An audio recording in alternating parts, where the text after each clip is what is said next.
May 28th, 2012. 6 days ago, 4 women operating as aid workers in Afghanistan were kidnapped and held for ransom. They were citizens of Britain, Kenya, and Afghanistan, respectively. The crisis fell to ISAF, the International Security Assistance Force, to handle. It eventually fell to the British and U.S. governments. Both governments have a policy that they don't negotiate with terrorists, but they aren't planning on negotiating. They're planning on a hostage rescue. A hostage rescue, a SEAL holds dear to his heart. They go in there mainly to save a life. They risk their lives to go save a life.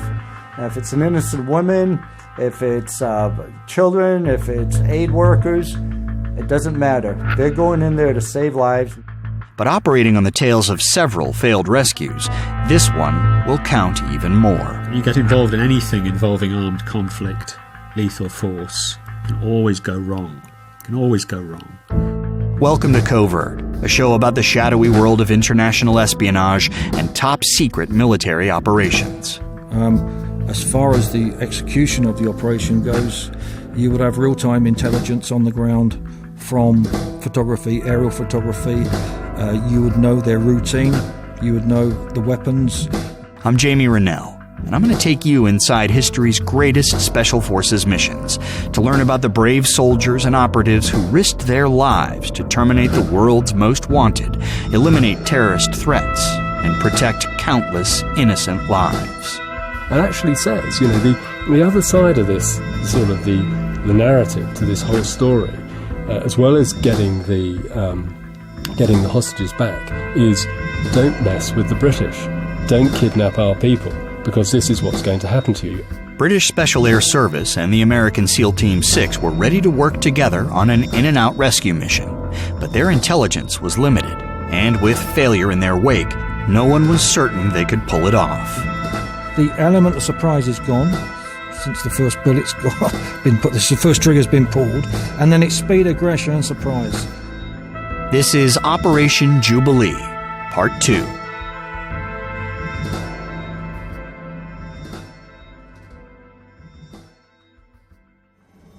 The SAS and SEAL operatives were on their way to an area outside of Badakhshan.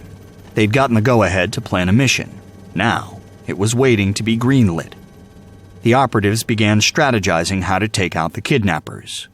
Former SAS pilot Nigel Ellie spoke about the importance of these mental rehearsals. You have to do rehearsals, be it just a quick 5 minutes, but every man has to know the job. So you do a walkthrough rehearsal, you have a sand model, whatever's available at the time, depending on where you're giving your brief or where you planned your mission. It could be back in the ops room with full facilities, or it could be out in the field somewhere in the desert, and you have to make do with bits of rock, twigs, and then you walk through it as you physically walk through like a condensed situation. The key to a successful mission wasn't about knowing their environment. Because of the terrain and location, the group had very little intel about where they were going into, and they likely wouldn't get much more until they were on the ground. The most important thing was knowing how they would operate, and more critically, how everyone else would be operating. It's not to make you familiar with the environment, because you know the environment. It's to make you familiar with the method of infiltration. One of the key problems was how to get the hostages without being detected. They would head to the 2 cave networks where the hostages were likely being held, but the networks were such a remote region that the troops would need to be inserted by helicopter. And likely, if the kidnappers heard them, the hostages would be killed. So, they had to land 2 miles from the caves in order to maintain the element of surprise. From there, they would then march on foot. Finding a place to land was also tricky. The terrain of the area was hilly. Sean Raymond is a journalist who researched this rescue operation. Very mountainous, very challenging terrain, characterized by high ranges, forests, very, very difficult to penetrate. Completely different to the south.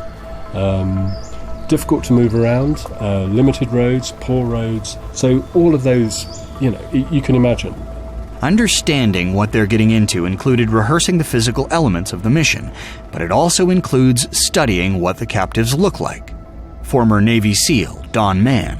Our operations centers, tactical operations centers, have a board of hostages in the country, known terrorists, terrorists on the hit list, and the SEALs will come in, the operating units will come in, and they look at this every day. They memorize what these hostages look like. They know what the terrorists look like. They don't want to accidentally kill the captives. The mistakes made in the failed rescue of Linda Norgrove still hung heavy. But former intelligence agent Frank Ledwidge said that mistakes are sometimes par for the course. In fairness to the soldiers involved in the Linda Norgrove incident, it's often called botched. When you get involved in anything involving armed conflict, lethal force, it can always go wrong. It can always go wrong. Planning a mission like this one was about planning for the unknown as much as the known. Someone once said, in war, everything is simple, but the simple things are incredibly difficult. And that's the type of thing which can happen in a Special Forces operation. And a helicopter could have come down. Suddenly there might be, instead of just 5 or 6 kidnappers, there might be 20 or 30. They may have moved the hostage. They may be in the process of moving the hostage. So all these factors need to be considered. 7 days after the initial capture, they hear just that. Some of the hostages had been moved.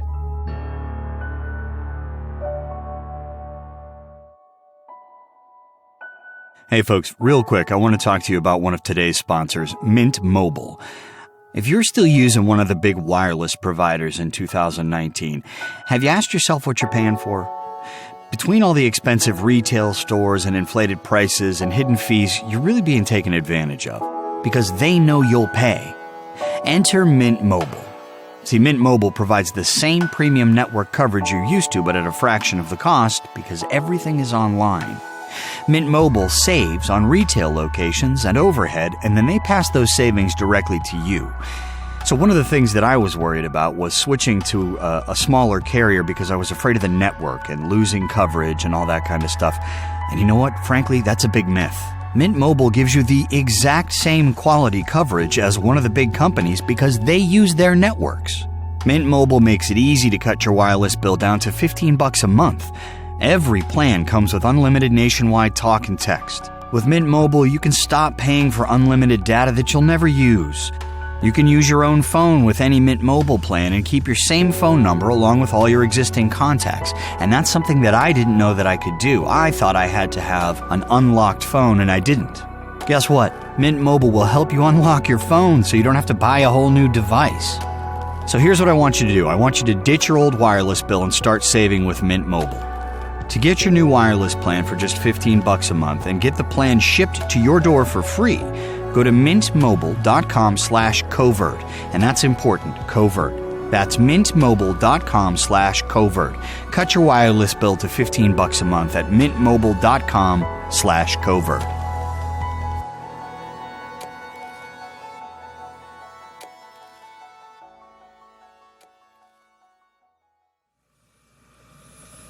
One of the drones monitoring the positions gleaned the intel that Helen and Morgarwe had been separated from their Afghan guides. There were now 2 groups of hostages held in separate caves in different locations, and the locations were over a mile apart. The operatives needed to adjust their plan. They would have to stage both rescue operations at the same time to maintain that key surprise element. And the intel was only giving them more bad news. British intelligence had intercepted a phone call from one of the hostage locations. It was a conversation between the kidnappers and the Taliban. Journalist Sean Raymond said this was the first step in what could lead to even more dire straits. The gang would essentially be made up of criminals, but a wider network than that. For a criminal organisation to operate in Afghanistan, it's probably going to rub shoulders at some stage with the Taliban, with insurgents. And if you're rubbing shoulders with the Taliban, you're probably rubbing shoulders with Al-Qaeda. You want weapons, they've got weapons. If the group gets involved with the Taliban, they'll have more resources, more people, more weapons, more intelligence. And the intercepts suggested They were planning to do a deal.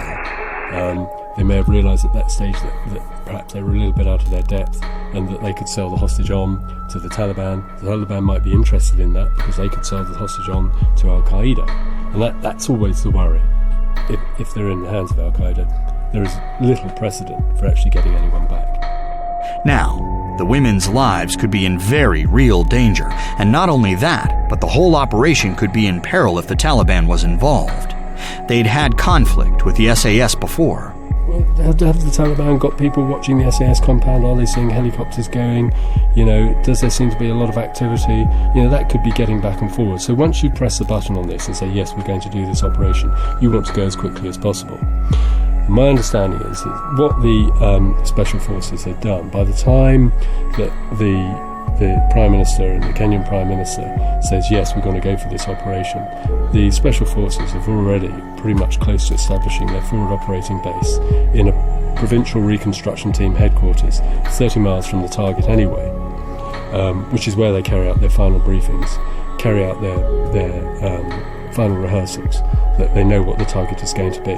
Timing is absolutely crucial. The ISAF analysts expected that the kidnappers would complete the deal with the Taliban within 24 hours. They had to act now. In this case, an intercept came in to the effect that a Taliban unit had asked for a show of intent, kill one of the hostages and hand the other one over. So that's a trigger point. That's a decision point. That's a point at which senior command will have been notified with a request for a decision, go or no go, at this point. General John Allen, American commander of the ISAF, could wait no longer. He relayed the information to London and advised that the mission be put into effect immediately. It was at that point that things started to move very, very quickly. And I think within a matter of hours, the Prime Minister in this country, probably the Prime Minister in Kenya as well, was told that they needed to launch a military operation very quickly to recover the hostages. Otherwise, there was a very strong risk that one of them would have been killed. The mission was greenlit. It's a go. Now, as former SAS fighter Nigel Ellie explained, the nuts and bolts of the operation were finalized. As far as the execution of the operation goes, you would have real-time intelligence on the ground from photography, aerial photography. You would know their routine. You would know the weapons. Even with a group of 70, the operatives were on high alert as they ran through the final checks. They only partially knew what they were up against, and any errors could be catastrophic. Afghanistan is very, very difficult. I mean, we're actually going in the backyard of the enemy. We're trying to fight the enemy on their turf. And we're doing a good job of it. But when it comes to going into the mountains, when it comes to taking our helos through those mountain passes, it really just takes one lucky Taliban shooter with a shoulder-fired weapon and he can knock out a helicopter out of the sky. The two Spec Ops commanders broke the plan down into stages. First, the helicopters would touch down about 2 miles from the caves. This would be far enough away to mask the engine noise. Former SEAL Don Mann explained how coordinated the team had to be to operate in silence. They will board the helicopter, so the first shooter's out, they come up, they do a 360 security. Every shooter comes around and they have back-to-back and they're looking, so they have 360 security. All the weapons ready to fire, the helicopter lifts off, and now they're looking and listening and detecting any sounds, using all their senses to see or hear if there's anybody in the immediate area. At that point, they know how far it is to the cave. The team will group up together or they'll split apart initially and they go into their respective caves. There'll be a point man established. The point man is the person who's navigating to that cave. Navigating using GPS, map, or compass, and they're heading to the cave on the point man's direction. It's all hand and arm signals, radio traffic, and it's very quiet, very stealthy. They take the most direct route or the path of least resistance. Once they get up to the cave, they already know if they have the element of surprise on their side. After landing, the troops would split into 2 assault forces. The SAS would target the cave where they believe British Helen Johnson and Kenyan Morgarwe Oriere were being held. Meanwhile, SEAL Team 6 would advance on a separate cave complex and rescue the Afghan workers. The goal was for both units to simultaneously storm the caves, neutralize the kidnappers, and secure the hostages. Lastly, the hostages and troops would evacuate and fly by helicopter back to the base. They would know the timings, the weather, the wind state, everything. As much intelligence as possible. They would have had a thorough understanding of exactly what they wanted, minute by minute, step by step, from the beginning of the operation to the actual rescue and extraction.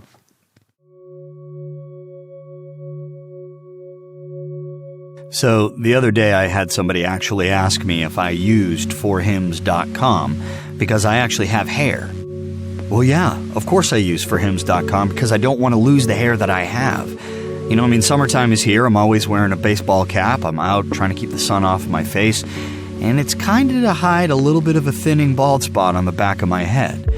Did you know that 66% of men lose their hair by age 35? So do something while you still have hair and while you still can. Forhims.com. It's a one-stop shop for hair loss, skincare, sexual wellness for men. Listen, Hims connects you with real doctors and medical-grade solutions. These are well-known generic equivalents to name-brand prescriptions to help you keep your hair. And here's my favorite part. I don't actually have to go to the doctor. There's no waiting room. There's no awkward in-person doctor visits. You can save hours by going to forhims.com. So here's what I want you to do. I want you to order now. My listeners get a trial month of Hims for just $5 a day, right now while supplies last. Go to the website for the full details and safety information. Listen, this would cost you hundreds if you went to the doctor or a pharmacy. Go to forhims.com/covert. That's forhims.com/covert. forhims.com/covert.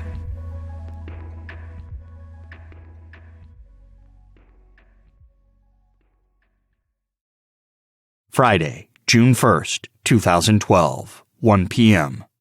Just 4 hours before takeoff. There would be nearly 70 troops. Helicopter space was limited. This meant they could only take the bare essentials. When SEALs go in on a mission, they try to stay light. They try not to carry a lot of gear because it slows you down. They don't want to be slowed down. They're in and out quickly is how it should happen. So basically, you're going in. You might have a helmet on. You have a helmet on, probably with a camera.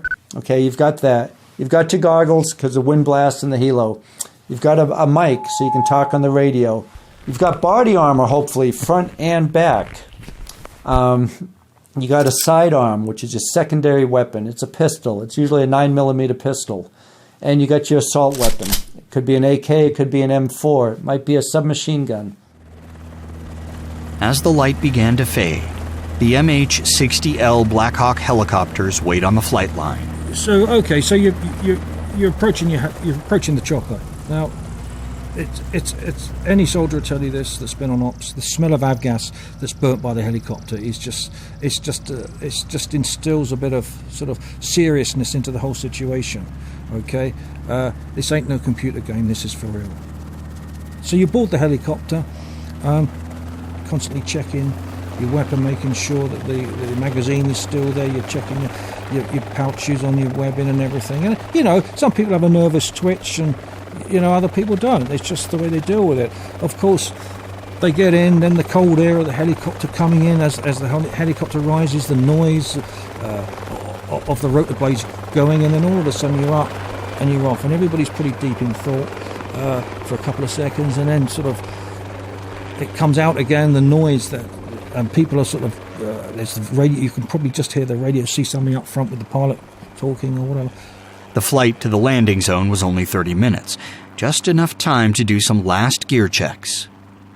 The first troops on the ground secured the helicopter landing site at the top of a rocky valley. They then coordinated the arrival of the remaining Blackhawks to come back for them. The helicopters flew off into the night, leaving the soldiers in the dark, 2 miles from the caves.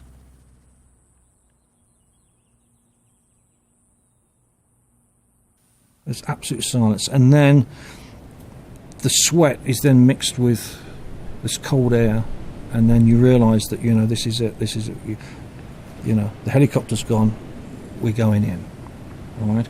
And then if it's at night, you have these PNGs, your night goggles on, and then you go into your routine, because you've rehearsed it. You know what to expect, and then once everything's set and you believe there's no enemy about, you move off, all silent, and you move off to a point that you already know where it is, and that's the start line.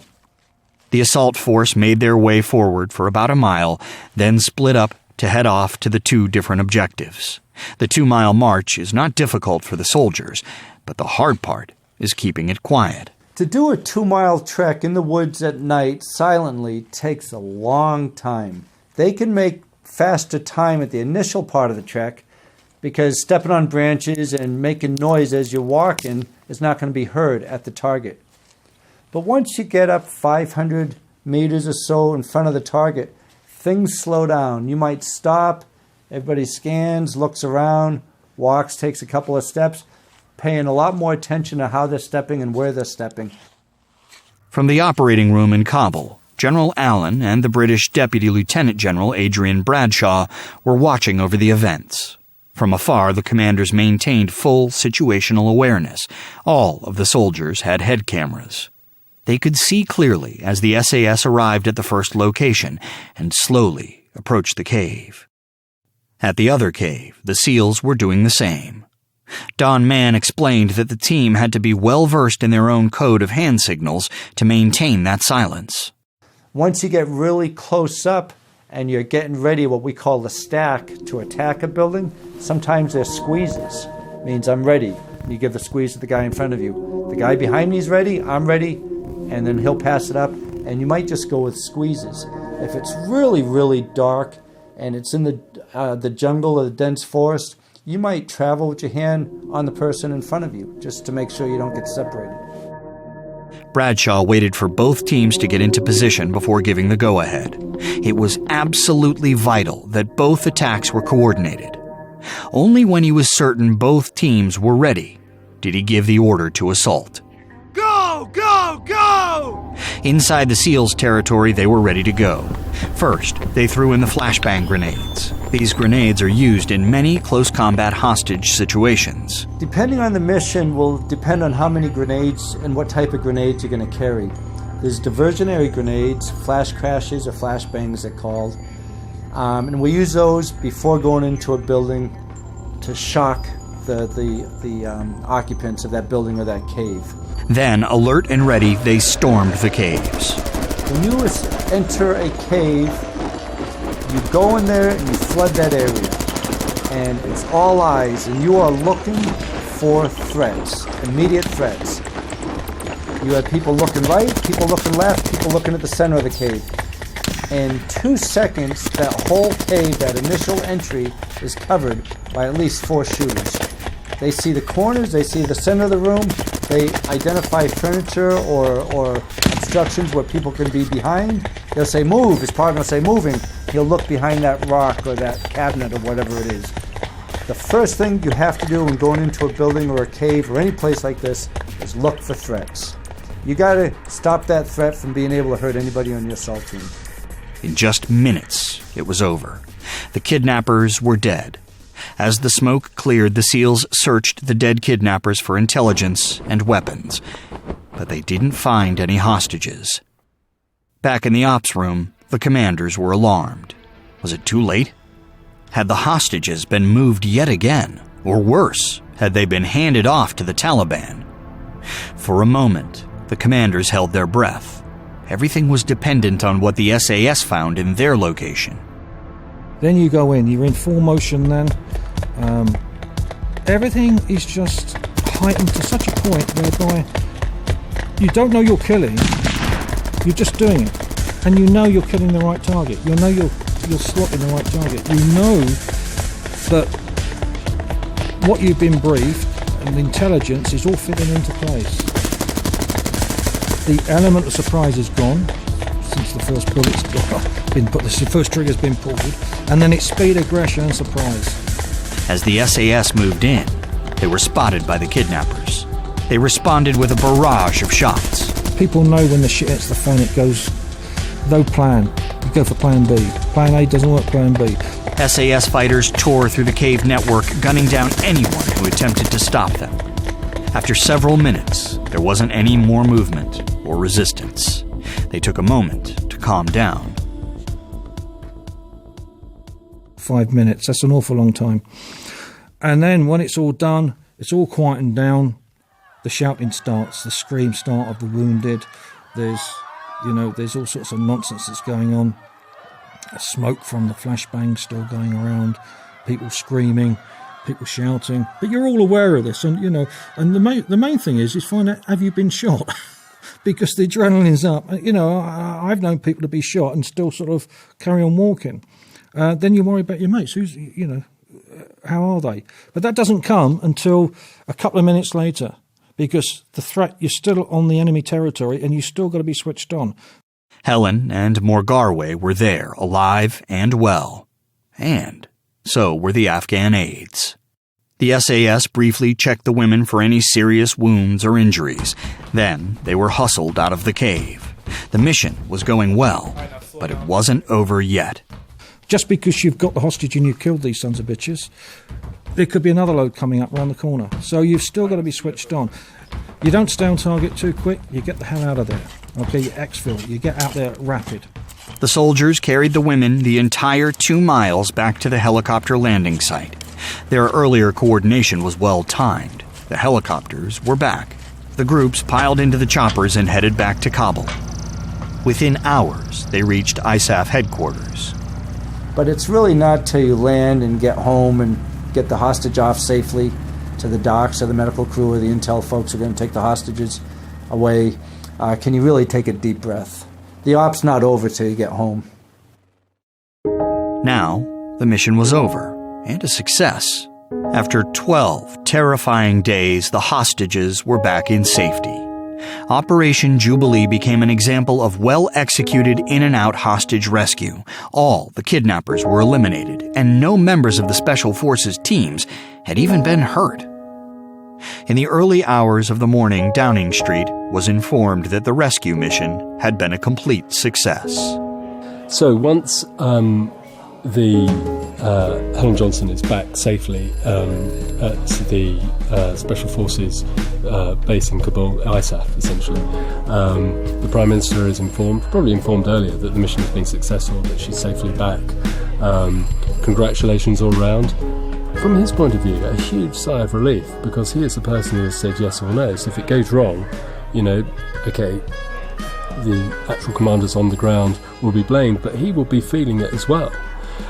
So from his point of view, there's nothing as good as a Special Forces operation working successfully that you can brag about.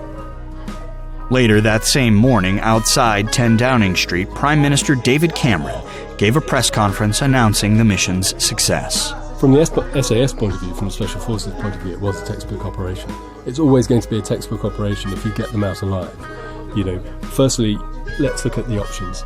Get them out alive, get the hostages out alive, kill all the kidnappers, make sure you recover all your forces. If you can do that, that's textbook. That's it. You've done it. You're successful. That's 10 out of 10. It doesn't get any better than that. But the most important thing was to get the hostages out alive. I think if anything had happened, you would have had back-to-back hostage operations where it had been a failure, and then you have a problem. Then everyone starts getting scared. So it was really important that this went well, that this worked for everybody, and it did. A lot of people who might not understand how these things go would think, well, that's how it's supposed to happen. But to make all the pieces connect and all that training and all those guys who have done all that training and all the things that could have gone wrong, for them to come out with a perfect report, hostages okay, SEALs okay, terrorists dead, it's a super big achievement, and it's what SEALs live to do. For both the SAS and the SEALs, the mission couldn't have gone better. This was far from the last hostage mission they would have to negotiate, but it gave them a good example and jumping-off point for all future rescues. And then comes out later that same morning, and briefs the British media, and actually says, the other side of this, sort of the narrative to this whole story, as well as getting the getting the hostages back is don't mess with the British. Don't kidnap our people, because this is what's going to happen to you. In the next episode, as the charismatic and powerful Fidel Castro took control of Cuba, the United States feared communism would spread out from their neighbor nation. And the CIA decided the best way to get to him would be to use someone he loved. A young woman named Marita Lorenz found herself mixed up with both the Cuban dictator and, perhaps more dangerous, the desperate CIA. I was reading the article on the New York Times. Fidel Castro, rebel, Cuba. I was reading that. I said, I just met him. And the phone rang, and it was Fidel. He said, how are you? I miss you. And with his bad English, asked me to come back. That's next time on Covert. Covert is an Audio Boom and World Media Rights co-production hosted by me, Jamie Rennell. It is produced by Audio Boom's Ben Hosley, Rachel Jacobs, and Karen Bevan, and by Pascal Hughes for World Media Rights. We had additional production help from World Media Rights by Gerald Zabengwa. David McNabb is the series creative director, and the executive producers for Audio Boom are Brendan Regan and Stuart Last. If you haven't already, don't forget to follow us on Spotify or subscribe on Apple Podcasts, Stitcher, or wherever you find your favorite shows. And if you've got some time, give us a review.